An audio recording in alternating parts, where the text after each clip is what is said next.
sobre aqueles diferentes estilos de liderança e a gente vê especificamente aí a aplicação de cada um deles. Primeiramente o líder autocrático, conforme já foi explicado ali, na página 4. O que vamos chamar aqui de líder é aquela pessoa que está na direção dos negócios, na posição de mando e de governo, mas que nem sempre tem as necessárias qualidades para ser, de um líder. Aí fala do líder autocrático, é autoritário, dominador, centralizador. Ele dá ordens aos subordinados em caráter de obediência cega e compulsória, por ser temido pelos subalternos. Então ele tem que a dinâmica dele é essa, do medo. Então, ele quer coagir as pessoas a obedecê-lo, não porque as suas ordens têm uma qualidade, ou porque foram discutidas, ou porque as pessoas estão engajadas nos propósitos deles, mas porque elas o obedecem cegamente. E aí o medo pode estabelecer, ou medo em decorrência da relação de troca estabelecida, salário, carga horária. Se você não atender a determinadas exigências, demissão. Não quero ser demitido, obediência. Então você submete. Mesmo que você não queira estar ali, mas você continua. Então a relação estabelecida foi essa. Exército. Se você não obedecer, corte marcial, prisão, essas sanções que ele estabelece. Então o cara vai lá e obedece, tá certo? Agora, quando você importa isso e tenta aplicar nesse ambiente, o autocrático se manifesta nesse ambiente, ele vai interagir com outros meios. Aí ele vai começar a criar uma consciência de medo nas pessoas, medo porque vai ser amaldiçoado, medo porque não vai ser abençoado, medo porque vai ser expulso, medo porque vai para o inferno, vai ser excomungado, medo em diversas situações. E aí você tem, por exemplo, alguns grupos do baixo espiritismo, que trabalham muito com a questão da maldição. Se você não atender aquela determinada ordenança, tal entidade maligna vai te perseguir, vai acabar com você, vai acabar com a sua família. Pronto, estabeleceu-se uma liderança autocrática, baseada no medo daquele que se submete, tá certo? Aquela coação e obedece, para não sofrer aquelas determinadas sanções. Então você tem esse tipo de relacionamento. Autoritário, dominador, como eu li aqui já, via de regra, esse tipo de líder não reconhece a capacidade produtiva de seus subordinados. Então, ele não quer nem saber se são pessoas inteligentes, se não são inteligentes, ele só quer obediência cega, tá ok? E aí eu até coloquei para vocês, existe a situação em que o líder autocrático é necessário, tolera-se o líder autocrático. Por quê? Porque é uma situação que demanda rapidez, eficiência, risco de vida. Então você tem uma polícia militar, uma polícia civil, um exército em campo de batalha. Não dá tempo de negociar, não dá tempo de deliberar. As decisões têm que ser rápidas, têm que ser eficientes. Então a liderança autocrática vai ser necessária nesse ambiente, mas saindo disso, você tem a autocracia como, na verdade, um mal, tá certo? E um mau aproveitamento das aptidões, da capacidade das pessoas que estão envolvidas no grupo. Então o líder autocrático não vai enxergar nada disso. Aí, como exemplo máximo, Saul, que está em tela aí, eu vou ler para vocês porque ali está cortado. Os homens de Israel, estou lendo o primeiro livro de Samuel 14, 24 ao 30. Os homens de Israel estavam exaustos naquele dia, pois Saul havia lhes imposto um juramento dizendo, olha aí, a autocracia de Saul, até sublinhei ali, imposto, havia lhes imposto, a majestade aí, Saul. Maldito seja todo o que comer antes de anoitecer, antes que eu tenha me vingado de meus inimigos. Por isso ninguém tinha comido nada. É interessante porque a gente olha para a questão da monarquia e a gente pode até ser levado ao entendimento de que necessariamente todo monarca é um autocrata. E quando a gente analisa um pouquinho melhor, a gente acaba vendo que não necessariamente. Então não é que o monarca ele vai, vamos dizer assim, estabelecer um plebiscito para uma votação. Pode até fazer, mas isso não é enxergado. Mas você tem monarcas, por exemplo, que consultam seus conselheiros. O cara tem um conselheiro de guerra, o cara tem um conselheiro civil, os assuntos do povo, o cara tem um conselheiro financeiro, o erário, como é que está, o cofre da nação. Então o cara ele se cerca de conselheiros que podem checar informações, averiguar, investigar e atualizá-lo sobre as situações, ajudá-lo na tomada de decisões, tá certo? E outra coisa muito importante é quando o monarca de Israel, e aí você tem uma situação que é exclusiva, uma situação que é singular, porque os monarcas de outras nações, em muitos casos, chegavam a se entender como deuses ou semideuses, tá? Chegavam a esse entendimento de entenderem-se deuses ou semideuses, ou representantes máximos da deidade, ok? Então, numa situação dessa, o cara ele incorpora uma autoridade sobrenatural, como até um maluco lá da França falou, o Estado sou eu. Então, quer dizer, o que você vai discutir mais com um cara desse, né? O Estado sou eu, então o que ele disser é ordem final, né? Não existe nem a possibilidade de questioná-lo. Mas quando você vê Davi, por exemplo, Davi ele tinha noção do que é ser um rei em Israel, que o rei Israel é um representante do verdadeiro rei que é Deus, que é Jeová. Jeová é o Deus, Jeová é o rei de verdade. E o rei levantado ali é um representante de Deus. Ele é um servo, um funcionário de Deus. E Davi tinha essa noção. Tanto que Davi consultava a Deus. Inclusive, numa situação até, quando Davi nem era rei ainda, ele era líder de um grupo de homens. E eles voltaram de uma batalha, eu acho que ele estava até associado aos filisteus na época. Estava com Ziclag. Ele volta de uma batalha, os amalequitas tinham invadido o acampamento deles e saqueado e levado mulheres e filhos. E aí, naquele desespero, os homens começam a pensar em pegar em pedras para matar Davi. E Davi, antes de qualquer decisão, ele ora a Deus. Numa situação daquela, qualquer um pensa. Quer dizer, é para ontem a gente pegar as armas e ir atrás dos caras. Mas Davi, ele primeiro ora a Deus. Ele quer um direcionamento de Deus, porque ele quer que Deus, de fato, tome a frente daquela situação, que ele já sabia que não tinha solução para aquele negócio. Os caras já tinham passado, já tinham levado, e eles não sabiam nem para onde eles foram. Daí onde Deus diz, vai que eu te darei, os inimigos. Eles vão, quando eles vão, encontram um egípcio que foi abandonado pelo destacamento dos amalequitas. O cara foi deixado para morrer debaixo do sol. Eles pegam o cara, dão água para ele, aí o cara entrega. Fala, não, eles tomaram tal caminho. Quando eles pegam aquele caminho que chegam, pegam os caras de surpresa, matam e recuperam tudo que eles têm. Agora, por quê? Por causa de uma sensibilidade que Davi teve para compreender que ele não tem a solução para todos os problemas, que ele não consegue resolver tudo, mas que ele pode recorrer a Deus para trazer a solução. E onde, quando Davi perde essa noção do papel que ele tem diante de Israel, é quando, por exemplo, ele tenta colocar o censo, fazer o censo do povo, e até, acho que foi Joabe que desaconselhou ele a fazer o censo, só que ele, teimoso, vai e faz mesmo assim, e aí Deus traz uma grande mortandade sobre o povo. E aquela passagem, se você tirar do contexto, ela é incompreensível. Porque as pessoas estão cuidando da sua vida, daqui a pouco o rei decide fazer um censo, e vem uma praga sobre o povo.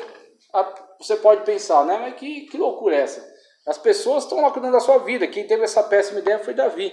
Só que quando você olha dentro do contexto, no qual você tem Israel como povo da aliança, Israel como propriedade exclusiva de Deus, e Davi como um rei segundo o coração de Deus, mas que neste momento começou a entrar, começou a dar lugar ao pensamento dos demais monarcas, você entende qual é a pedagogia de Deus na situação, no caso. Então você vê, por exemplo, Davi, ele começa a entrar por essas ideias de, por exemplo, tomar decisões independentemente da consulta à vontade de Deus. Ele começa a enfraquecer na mente dele, no coração dele, esse papel que ele desempenha como representante de Deus no meio do povo. Aí você vê o líder falhando, você vê o líder saindo da visão, você vê o líder saindo dos trilhos. E ele começa a embarcar na ideia do censo. E o que era o censo? Ele quer medir o poder, a capacidade que ele tem, o povo tem, né? O povo dele, o meu povo, o meu reino. Ele quer saber qual é o calibre, né, que ele tem nas mãos, qual é a capacidade que ele tem. Porque ele vai começar a implementar projetos por sua própria conta. Ele vai falar, eu tenho essa capacidade aqui, tenho tantos homens nessas tribos, naquela tal, tenho tantos cavalos, tenho tanto armamento, tenho tanto de minério que eu posso garimpar para fazer mais armamentos. Então eu consigo empreender uma guerra contra Moabe, uma guerra contra Edom, uma guerra contra a Síria, outra contra os filisteus e por aí vai. Eu vou fazendo do jeito que eu quero, do jeito que eu acho. E é onde você tem o distanciamento de Davi em relação ao seu papel de representante de Deus. Davi não precisa mais de Deus. Davi sozinho resolve. E quando Deus vê isso no coração de Davi, Deus dá uma lição extraordinária para Davi. Deus começa a trazer uma mortandade mostrando na cara de Davi: esse povo é tão meu, que se eu quiser eu elimino da face da terra. O povo não é seu, o povo é meu. Você é meu, todos são meus. A terra inteira é minha. Se eu quiser eu elimino isso aqui de um minuto para outro. Porque a relação não é uma relação de via de mão dupla, onde vocês têm direitos adquiridos. Não, eu sou Deus e vocês são meus. Então, vocês estão aqui porque eu tolero vocês. Vocês, mesmo pecadores que são, vivem e respiram porque eu tolero vocês. E permito e dou oportunidade a vocês. Aí Davi foi trazido de volta a consciência de quem é Deus e quem é Davi.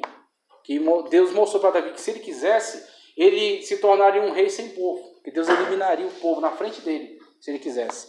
E aí Davi se submete. Davi se humilha. E aquilo fica para nós como um referencial, como exemplo de quem é Deus, da autoridade. Será que isso se aplica a nós hoje, não? Se aplica porque Jesus, quando ele nos traz orientações, ele segue na mesma lógica. Então, é importante essa pergunta que você fez, porque tem muita gente que lida de uma forma incorreta com o Antigo Testamento, pensando que o Antigo Testamento foi anulado. Incorreto. Ele foi realizado, ele foi cumprido na vida de Cristo. Quando Cristo vai passar a instrução para os apóstolos, olha a pedagogia dele. Os apóstolos vão ter uma dificuldade tremenda de levar o evangelho a toda a terra. Eles vão enfrentar desafios horríveis, riscos de vida constante. Aí qualquer líder humano tentaria fazer o quê? Amenizar o impacto, amenizar a situação. Não, vocês vão, mas eu vou proteger vocês, eu vou guardar, eu vou ajudar, eu vou colocar os anjos, eu vou dar guarda pessoal, eu vou dar seguro de vida. Não, Jesus não foi por esse caminho. Jesus foi muito verdadeiro e muito real, muito claro. Ele disse, olha, não temam aquele que pode matar o corpo e nada pode fazer com a alma. Antes temam aquele que, matando o corpo, pode jogar a alma no inferno. Olha a pedagogia de Cristo. A pedagogia de Cristo não foi no sentido de amenizar o impacto, amenizar os problemas com vida. Obrigado, hein? Obrigado. Não foi no sentido de amenizar essa sensação de risco. Pelo contrário, Cristo falou, vocês estão com medo do inimigo? Vocês estão com medo dos adversários, aqueles que vão se levantar contra vocês?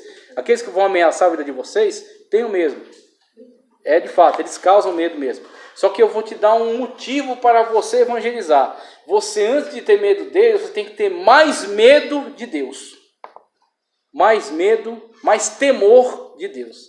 Porque mesmo que esses inimigos possam atingi-los, que de fato podem, que de fato vão, Pedro morreu crucificado de cabeça para baixo, André foi arrastado pelas ruas, Paulo foi decapitado porque era cidadão romano e ser decapitado é um privilégio, tá certo? André diz que fez uma cruz lá diferente, em forma de X. Os apóstolos morreram dessa forma. Tá certo? Cerrado ao meio. Foi do Antigo Testamento, agora do Novo. Teve um apóstolo que foi cerrado ao meio também. Só que acho que foi Tomé. Foi cerrado ao meio. Então, olha a morte que os caras tiveram. E por que mesmo assim eles foram? Porque mesmo os inimigos podendo matar o corpo deles, Cristo falou: aquele que perder a vida por amor a mim, achará. Porque está garantida comigo. A sua vida me pertence, a sua vida é minha, e a minha ressurreição é a garantia da tua ressurreição. Se eu ressuscitei, vocês vão ressuscitar. Então, quer dizer, quando os apóstolos vão pelo mundo, eles entregam a vida totalmente a Cristo, confiam totalmente a Cristo. Se eu perder a minha vida, como Paulo disse, para mim o viver é Cristo, e o morrer é vantagem. E o morrer é lucro. A pedagogia é essa. Por quê? Se um inimigo me cercar, me apedrejar, me açoitar, me prender, me esfaquear, me matar, ele só pode matar o meu corpo. Mas a minha alma pertence a Deus. E como Cristo ressuscitou, eu também ressuscitarei. Então, quando você olha Cristo colocando isso, temei a Deus que pode matar o corpo e jogar a alma no inferno, é a mesma lógica que Davi viu diante dele. Então, o Deus Todo-Poderoso que pode trazer a qualquer momento juízo. Mas e na questão do pecado do senso? Vamos dizer que você é um empresário. Sim. Você tem lá recursos, você tem lá projetos na sua cabeça e você Sim. faz uma análise. Ó, tem tanto de recurso, Será que é errado você planejar, você Com as minhas coisas, não. ponderar? Com as minhas coisas, não. Por exemplo, eu tenho meus bens. Então é diferente do É que a gente totalmente, hoje. é diferente. Inclusive, foi ótimo você colocar isso aí, porque aí muitas pessoas começam a lidar com o seu cargo eclesiástico na igreja da mesma forma como Davi. Entrar no mesmo erro de Davi. Achar que ele é o dono da situação, quando na verdade ele nunca será o dono da situação. Ele sempre será subalterno. Pai do Senhor, tudo bem? Pai do Senhor. Ele sempre será subalterno. O dono da situação sempre é Deus. Então, quando eu, por exemplo, eu tenho uma empresa de pipoca, eu vendo pipoca. Então a empresa começa a crescer, todo mundo quer comer pipoca, uma loucura. Então eu estou vendendo e estou ganhando horrores de dinheiro. Então, em cima da minha empresa, eu faço o planejamento que eu quiser. Se eu quiser, eu pego a empresa toda e vendo por R$1. O problema é meu, a empresa é minha. Agora, quando eu estou lidando com as coisas de Deus, eu nunca sou dono da situação, eu sou sempre representante de Deus. Então eu tenho sempre que me submeter à vontade soberana de Deus. E quando Davi perdeu essa noção, Deus lembrou ele através da mortandade, que vem em decorrência do censo. Por isso que todo líder eclesiástico tem que ter sempre a noção. Ele é um representante da vontade soberana de Deus. Ele não pode agir em cima daquilo que ele acha, em cima daquilo que ele gosta, do gosto pessoal dele. Ah, vou pintar a igreja de rosa porque eu gosto de rosa. E daí o que você gosta? Você tem que sempre submeter, por exemplo, se você fizer isso, vai causar um impacto negativo. A igreja vai se tornar um circo, uma chacota. E você não tem essa autoridade de trazer esse tipo de referência e representação para a igreja. E aí a pessoa, não, vamos pôr um globo no meio da igreja com luzes para deixar mais animado. E aí você começa a tirar a igreja do seu propósito. Por exemplo, quando Cristo repreendeu lá, aquela passagem maravilhosa, né, que ele vira as mesas, muitas pessoas não têm contato, né, com essa característica de Cristo. Né? Ele vira as mesas, ele chicoteia os comerciantes, ele espalha ali aquelas coisas, né, aquelas coisas deles, e ele fala, a minha casa será chamada casa de oração, mas vós a tendes transformado em covil de ladrões. Ele não aceita aquela situação, em hipótese alguma. E aí, quando Cristo assim o faz, ele fala, este lugar tem um propósito a cumprir, tem um objetivo a cumprir. Você não pode, a pretexto de estratégias, você tirar ele do seu propósito. Você tira ele da sua finalidade. Tanto que fala que nem pessoas que carregavam água, que passavam ali pelo pátio externo do templo, e em Lucas, que fala mais especificamente acerca disso, que ele impedia até as pessoas que queriam passar carregando água pelo pátio externo do templo. Porque não é a finalidade, não é o objetivo. Ah, mas vai cortar caminho. Problema. Não é a finalidade, não é o objetivo. O objetivo, casa de oração. E aí, quando eles faziam aquelas coisas, eles estavam tirando a casa de Deus de sua finalidade. A igreja tem um objetivo e finalidade. Pregar o evangelho a toda criatura. Pregar o evangelho a toda criatura. Tá certo? Ser uma casa de oração. Ser um lugar onde as pessoas têm um contato com Deus. Então, tudo o mais que não atende essa finalidade está excluído. E você pode ser quem for, não interessa. Não está de acordo com a finalidade.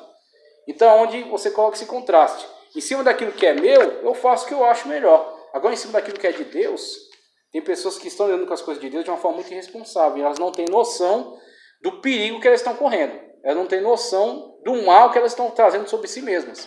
E aí, só continuando aqui, ó um autocrático. Ó. Maldito, né, seja aquele que comer. Aí, ó, o exército inteiro entrou num bosque, onde havia mel no chão. Eles viram mel escorrendo, contudo ninguém comeu, pois temiam o juramento. Olha o relacionamento que eles têm. O líder e os liderados. Davi, ele entendeu o que é ser um representante de Deus. Tanto que ele é um líder carismático. A gente vai colocar depois essa situação aqui. As pessoas se sentem atraídas por aquilo que Davi mostra ser. Aquilo que Davi é na vida dele. Então aquilo é magnético, aquilo atrai as pessoas. Tanto que Davi não era ninguém, era uma pessoa excluída, expulsa para dentro de uma caverna, e as pessoas saíam e vinham até Davi, por causa do carisma que ele tinha, carisma pessoal dele. Agora Saul não tinha. Saul tinha que impor isso por meio de um relacionamento coercitivo, no qual ele impôs uma maldição, e as pessoas que acreditavam que isso é eficaz, que isso é efetivo, se submetiam a isso, se torturavam até, porque elas estavam com fome, a comida estava ali e elas não comiam. Por quê? Não porque Saul fosse alguém importante, mas porque a maldição era temida. Então eles tinham medo do cumprimento daquela maldição, porque Saul era rei. Jonatas, porém, não sabia do juramento que seu pai havia imposto ao exército, de modo que estendeu a ponta da vara que tinha na mão, molhou no favo de mel, e quando comeu, seus olhos brilharam. Se sentiu muito bem, né? Então um dos soldados lhe disse: seu pai impôs ao exército um juramento severo, dizendo: maldito seja todo aquele que comer hoje, por isso os homens estão exaustos. Tá, e daí? E essa maldição, ela atingiu Jonatas? Não teve nenhuma efetividade. Você vê igrejas por aí, onde o que você encontra lá é muita gritaria, muita efusividade, assim, muito movimento, muito emocionalismo, tá certo? Você encontra muitas manifestações bizarras, mas você não encontra efetivamente algo que você identifique como sendo um feito da parte de Deus. Você não encontra milagres verdadeiros, autênticos. Então você tem, por exemplo, aquele movimento de Toronto, onde as pessoas uivavam, rolavam no chão, imitavam animais, tá certo? Faziam loucuras. Só que ali você não via, ou pelo menos muitas das supostos milagres alegados não se comprovavam.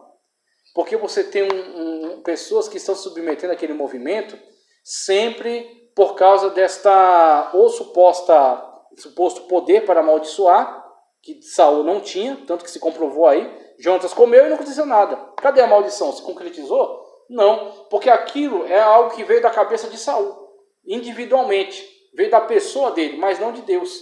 Aquilo não foi inspirado por Deus. Aquilo não tinha o aval de Deus. Deus não assinou embaixo daquele decreto.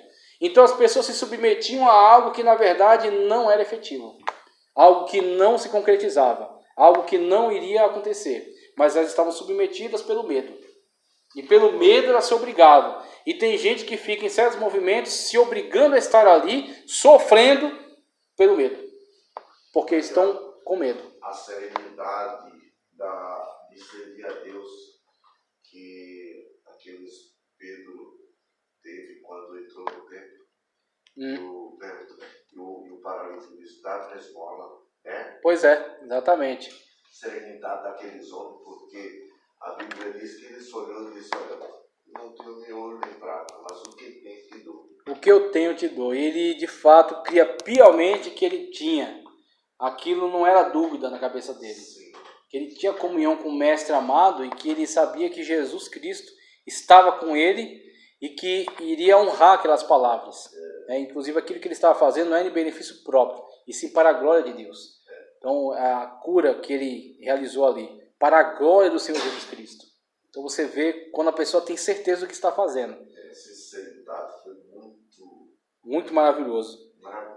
Enquanto aqui você tem toda essa situação de coerção, você tem esse líder autocrático. Jonatas disse: meu pai trouxe desgraça para nós. A pessoa mais próxima, né, de Saul, a constatação a que ela chega: meu pai trouxe desgraça para nós. Veja como meus olhos brilharam desde que provei um pouco de mel. Como teria sido bem melhor se os homens tivessem comido hoje um pouco do que tomaram dos seus inimigos. A matança dos filisteus seria muito maior. Veja que a ideia implementada pela liderança autocrática estava completamente equivocada. Não havia ninguém que se contrapusesse aquilo, porque não tinham coragem, tá certo? Todos estavam morrendo de medo, então ninguém se opunha àquela situação. E a pessoa que tinha a coragem de se opor, tá certo? Que inclusive acabou se opondo involuntariamente, porque provou do mel, não sabia que havia aquela maldição, né? Ela teve uma visão independente e realística em relação aos fatos. Ele falou: meu pai está trazendo a desgraça. Essa ordem dele é completamente inútil. Essa ordem dele não está trazendo nenhum benefício. E mesmo assim as pessoas estão submetidas a ela. As pessoas têm que acatá-la, por causa dessa liderança autocrática que se impôs, né? Por causa dessa liderança totalmente fora dos propósitos. Desvantagem da liderança autocrática: criação de ressentimentos e conflitos dentro do grupo. Olha o conflito que Saul arrumou com o próprio filho. O próprio filho, a pessoa que estava mais próxima dele, que seria o seu sucessor, observava, via claramente a incoerência de suas ordens. E quando Jonatas dá uma declaração dessa, depois na continuação você pode ler em casa, Saul pensou verdadeira, olha só a loucura de uma liderança autocrática. ele valoriza mais as suas ordens do que o bem-estar das pessoas. As suas ordens são mais importantes do que tudo. Ele, na visão doentia dele, ele é um semideus, ele é um mini-deus. Ele é um pequeno Deus na terra. As suas ordens não podem ser, em hipótese alguma, contrariadas. Porque senão, algo catastrófico tem que acontecer. E aí Saul de fato ia matar Jonatas. Pode ler na passagem. Saul de fato cogitou de matar Jonatas. Foram os soldados que se interpuseram, que não permitiram. Aí você vê, mesmo os soldados respeitando Saul, não por si mesmo, mas porque o cargo que ele ocupava, a posição na qual ele estava, e ele ter dado ordens na condição de rei, e eles terem medo da maldição que poderia cair sobre eles, a situação de Saul chegou a um absurdo tão grande que as pessoas até se esqueceram dessa posição de Saul e se interpuseram contra ele. Não permitiram que ele matasse Jonatas, mas ele ia chegar ao absurdo de matar o seu filho. Mas, porque... uma das coisas que foi aceita também é que Jonatas não estava no momento da ordem. Ele alegou não ter ouvido. Isso aí, eles colocaram isso. Eles colocaram isso. Jonatas não estava presente no momento. Seria totalmente injusto. Mas para Saul, era melhor para ele agir injustamente e manter essa sua ordem do que agir com justiça e contrariar suas próprias ordens. E aí para Saul, porque a liderança autocrática, louca, né, absurda, a liderança extremamente autoritária, que acha que ela é de fato o sumo, né, da sabedoria, da inteligência e da liderança. Tudo, né? Exatamente. E quando você tem esse tipo de coisa, esse tipo de pessoas que crescem, você tem um alto risco que a pessoa, ela, além de conduzir a si mesma à destruição, ela arrasta outros. E em algum momento você vai ter um conflito, porque você vai ver pessoas levantando assim, você vai precisar se opor. E aí você tem que se opor fundamentado em cima da Sagrada Escritura, fundamentado em cima da Bíblia. E em algum momento você vai trombar com uma pessoa dessa, e você vai ter que se opor fundamentado em cima da Sagrada Escritura. Vejam, criação de ressentimentos, desvalorização das habilidades e conhecimentos dos liderados. A pessoa morre de medo de pessoas que surgem com talento, porque pode ofuscar a ela. Ela não se percebeu que o líder, ele distribui as situações, ele agrega talentos. Com certeza, a pessoa subiu a uma condição onde ele é um pastor. Ele sabe, alguém prega melhor que ele, alguém canta melhor que ele, alguém poderia até liderar melhor do que ele. Só que é ele que está na posição de pastor. Então ele tem que ter a devida segurança, tá certo? Para promover os talentos. Tudo bem, ele prega melhor que eu, mas não tem problema. É para a glória de Deus, é para a honra de Deus, é para a melhoria da igreja, é para o aperfeiçoamento dos santos. Então ele prega, mas ele também deixa alguém pregar. Ele delega algumas funções a uma pessoa que ele vê que é um bom líder. E a pessoa então consegue colocar seus talentos em funcionamento. E a pessoa se sente feliz com isso. Pode ser que a pessoa tenha características de defeitos de caráter e tente passar a perna nele. Mas quando ele age assim, com maturidade, com segurança, os demais liderados vão perceber o valor que ele tem. Porque vai dizer, não, ele me apoia, ele me dá espaço para trabalhar, como ele deu para essa pessoa. Então isso que essa pessoa está fazendo é uma covardia. É quando o pastor, ele encontra apoio. As pessoas se levantam e o apoiam. Como Jonatas, naquela situação, foi defendido pelos soldados. Os soldados esqueceram do medo que eles têm da autoridade de Saul e se opuseram a ele. Falaram, não, você não pode matar Jonatas, porque ele é um grande valor para nós. Ele é um homem, ele é um guerreiro, ele é valente, ele é fiel, ele é íntegro. Ele só não acatou a ordem porque ele não estava aqui. Mas aí você tem uma pessoa que de fato ela está cooperando e ela de fato construiu um valor junto com os seus liderados. Os seus liderados percebem nela esse valor. E aí você vai ter essa cooperação. Uma cooperação muito melhor do que a que Saul tinha, que era por medo. Maior dependência em relação ao líder. Por quê? Como ele anula todo mundo vai esperar nele. Porque ninguém vai tomar uma iniciativa para de repente ser interpretado como uma pessoa que está tentando tomar o posto. Então o que a pessoa vai fazer? Não vou. Eu sei fazer o certo, mas eu não vou fazer. Porque se eu fizer, ele vai me cortar. Ele vai me dar uma rasteira, ele vai me derrubar. Então eu sei, tá aqui, o negócio está se prejudicando. Eu não vou consertar, vou deixar assim, enquanto ele não mandar, eu não faço. Você anulou as pessoas, você anulou as iniciativas, você anulou a proatividade. Todos agora vão esperar de você. Aí você acaba trazendo para cima das suas costas um fardo muito maior do que você pode carregar. quando você poderia ter diversos cooperadores trabalhando em conjunto. Menos criatividade, inovação e diversidade. Aí ele coloca alguma vantagem da autocracia.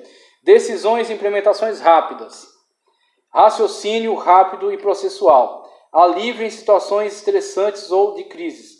Aumento de qualificação e especialização. Melhor performance em equipes inexperientes ou com pouca qualificação. Nesse último aí é a principal situação na qual a autocracia acaba se definindo. Então, por exemplo, você tem até um líder que ele não necessariamente é autocrático.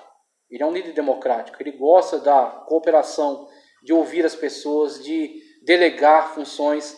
Só que ele vê que as pessoas ainda estão num estado muito baixo de amadurecimento. Elas são muito inexperientes, elas são muito indecidas, são muito confusas. Ele vai precisar tomar a frente e exercer uma autocracia momentânea, até que as pessoas se desenvolvam e possam também cooperar junto com ele. Você tem, por exemplo, pessoas que assumem um trabalho do zero e começam a ganhar as famílias, e as pessoas vêm de uma vida onde não tinham contato com o evangelho, uma igreja cheia de neófitos, cheia de novos na fé, que não conhece o evangelho, não conhece nada. Ele vai ter que tomar a frente de tudo. Ele vai ter que, de fato, definir as coisas como vão ser. Porque ele não tem cooperadores que vão ali interagir junto com ele e conduzir a igreja da maneira certa. Então ele precisa definir tudo, tudo vai vir da parte dele. Mas você vê que é uma situação, não é algo que ele, de fato, queria que acontecesse, mas algo que foi necessário. A liderança coercitiva. Ele diz, é aquele que lidera por meio da coerção, faz questão de tratar os subordinados com superioridade, de maneira truculenta, severa e violenta. É intolerante e agressivo. Embora esse tipo de líder seja encontrado em algumas organizações e até na igreja, é no serviço militar e nas forças armadas onde ele mais aparece. Quando se trata de segurança nacional, de acordo com alguns pesquisadores, esse tipo de líder é necessário. Aí ele coloca aí um desdobramento daquela questão da autocracia que colocamos, porque a autocracia a pessoa acumula para si as decisões. Agora, na liderança coercitiva, é um passo adiante. Além de ele acumular as decisões, ele ainda implementa essas decisões que ele coloca de uma forma totalmente autoritária e violenta, truculenta, como ele coloca aí. Então, é um desdobramento da autocracia. E aí ele coloca, num meio militar, muitas das vezes isso é necessário. Então, o militar, para se fazer obedecer, para se fazer respeitar, ele usa de truculência, ele usa de autoridade. Só que aí também existem situações nas quais essa truculência ela não está associada a ordens que façam sentido. Inclusive, um soldado não é obrigado a obedecer uma ordem que seja totalmente absurda, que vá levar à sua morte, ou que vá levar à morte de seus companheiros. Então, ele tem certa liberdade também de desobedecer. Mas quando você pega essa mentalidade e traz para a igreja, e traz para um meio que não tem aquele mesmo viés, que tem esses meios, como colocamos, empresa, destacamento militar, um meio que trabalha de outra forma. Quando a pessoa tenta implementar isso aqui, muitas das vezes ela vai acabar tendendo para esse tipo de violência. Aí a violência é nas palavras, né? Violência intelectual, no sentido de aprisionar a mente das pessoas, torná-las cativas, e até violência física, como a gente viu algumas histórias já de algumas seitas, onde de fato se usava de violência física. Existem, quando a gente falou de heresiologia aqui, a gente viu algumas seitas que surgiram, onde havia a prática até do líder ter relações sexuais, tá certo? Com os membros, aqueles membros, como um meio de estabelecer a sua dominação e destruir totalmente a capacidade de resistência das pessoas.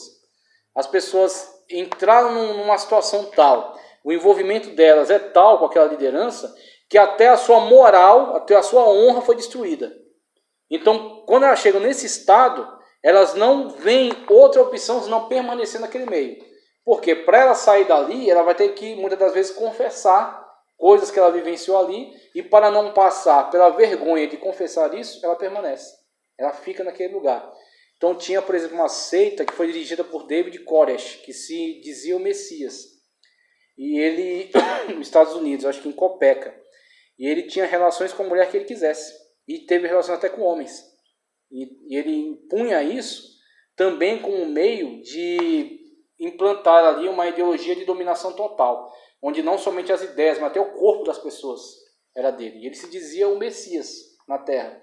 E ele levou as pessoas a um absurdo tal de submissão mental que as pessoas, quando o FBI tentou invadir a fazenda, lá onde eles estavam isolados, eles se mataram.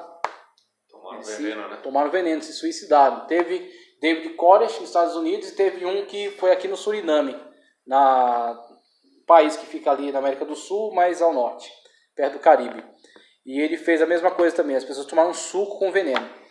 Então, teve essa situação, teve uma situação dessa na África. Então, diversas seitas onde a pessoa domina de tal forma, ela coage as pessoas de tal forma, as pessoas estão tão acuadas pela sua forma de se impor, que elas perdem até a sua capacidade de pensar. Eu já tive experiência pessoal de um amigo meu que caiu numa seita semelhante a essa, e a mente dele foi tão dominada por aquela seita que a gente abria a Bíblia, a gente mostrava para ele na Bíblia Sagrada, ele dizia que o Antigo Testamento foi apagado. A gente mostrava que o Novo Testamento cita o Antigo Testamento constantemente. E a gente mostrava para ele. E ele dizia, não, mas eu não estou sabendo te explicar, você tem que conversar com o meu líder. Ou seja, ele não pensa mais, quem pensa é o líder dele. O líder dele pensa por ele. Então, todas as decisões que ele toma têm que passar pelo crivo do líder dele. E aí você tem uma pessoa que está liquidada, eliminada. Certo. Ela não pensa mais por si mesma. Ela é totalmente cega, guiada por aquela liderança, por aquela seita. Então tem pessoas, infelizmente, que acabam caindo nessa situação. Uma liderança severa, agressiva, intolerante, muito apropriada para o meio militar. Então é cabível numa situação dessa, forças armadas, de segurança em geral, mas inadequada se implementada em outros ambientes. Aí textos que se posicionam contra. Não tem inveja de quem é violento, nem adote nenhum dos seus procedimentos. Não tem inveja de quem é violento, nem adote nenhum dos seus procedimentos. Todas as pessoas que reagem, tá certo, a um incentivo de violência, elas não reagem baseadas na razão, mas baseadas no instinto de autopreservação. Então, autopreservação, às vezes, não só da integridade física, mas da moral. Então, tem pastores até, e a gente tem que se precaver contra isso, a gente tem que lutar contra isso, que começam a se apropriar de certas informações íntimas, e aí você tem pastores que, às vezes, sem serem convidados, começam a entrar em certas alçadas, certos líderes que começam a se interessar demais pela particularidade dos membros. E aí você tem que saber se aquela pessoa requisitou um aconselhamento ou se ela, na verdade, está sendo investigada por aquela liderança para, com aquelas informações privilegiadas, o líder exercer coerção total sobre ela. Então tem líderes que se apropriam de informações importantes e complicadas e constrangedoras para, através dessas informações, impor a sua liderança de uma forma totalmente coercitiva.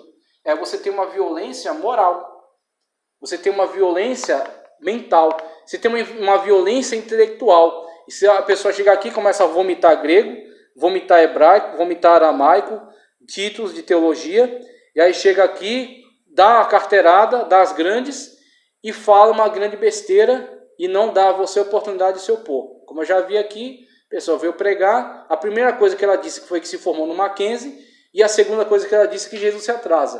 Aí eu falei, o seu Mackenzie, a segunda coisa que ela falou é que Jesus se atrasa. Ela tentou provar na Bíblia que Jesus se atrasa, porque aquelas virgens que estavam esperando, a parábola das virgens prudentes, as loucas, e tardando o esposo. Tardando, não se atrasando. E aí eu falei, o curso dele de Mackenzie não serviu para nada. A gente vai ter que corrigir. Aí quando chegou na escola dominical, eu perguntei para a igreja, Jesus se atrasa? As pessoas, algumas ainda estavam tentando resistir àquela ideia e outras já tinham sucumbido. Falou, Jesus se atrasa. Aí eu falei, será que Jesus se atrasa mesmo? Ah, se atrasa. Quer ver eu provar na Bíblia que Jesus não se atrasa?